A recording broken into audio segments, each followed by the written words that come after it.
اور ابھی بات کریں گے مسرور احمد صاحب سے پاکستان میں. جی مسرور احمد صاحب السلام علیکم. جی مسرور صاحب السلام علیکم ورحمۃ اللہ. ہلو جی السلام علیکم.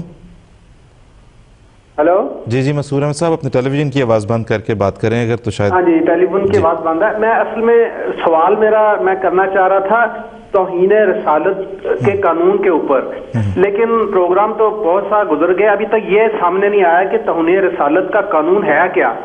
اس پر میں نے سوال کرنا تھا، اور نہ اگر میں اپنی زنشن پر سوال کر دوں گا تو وہ ہو سکتا ہے میرا سوال ہی ویلڈ نہ رہے ہیں. اچھا جی ٹھیک ہے. تو توہین رسالت کا قانون جو ہے پاکستان میں جو ہے وہ یہ ہے کہ توہین رسالت اگر کا کوئی مرتکب اگر ہوتا ہے تو اسے سزائے موت یا یعنی کہ پھانسی یا اسے عمر قید کی. کیوں جی خان صاحب اب اس میں تھوڑے سا جی نکال دی گئی. جی بالکل صرف اس کی سزا موت ہے. ہاں جی لیکن یہ کہ ابھی ظاہر ہے اس میں اس وقت جو ایک صورت چل رہی ہے بالکل کہ اس کو کیسے ہونا چاہیے اور حتمی اس پہ کیا ہونا چاہیے.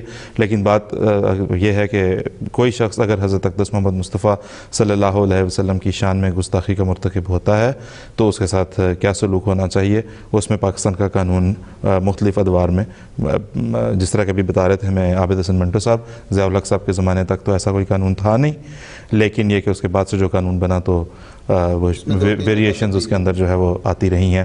اور ابھی بھی اس وقت بھی جو ڈیبیٹ چل رہی ہے اس کے اوپر وہ یہی ہے کہ اس کا جو ہے وہ آگے راستہ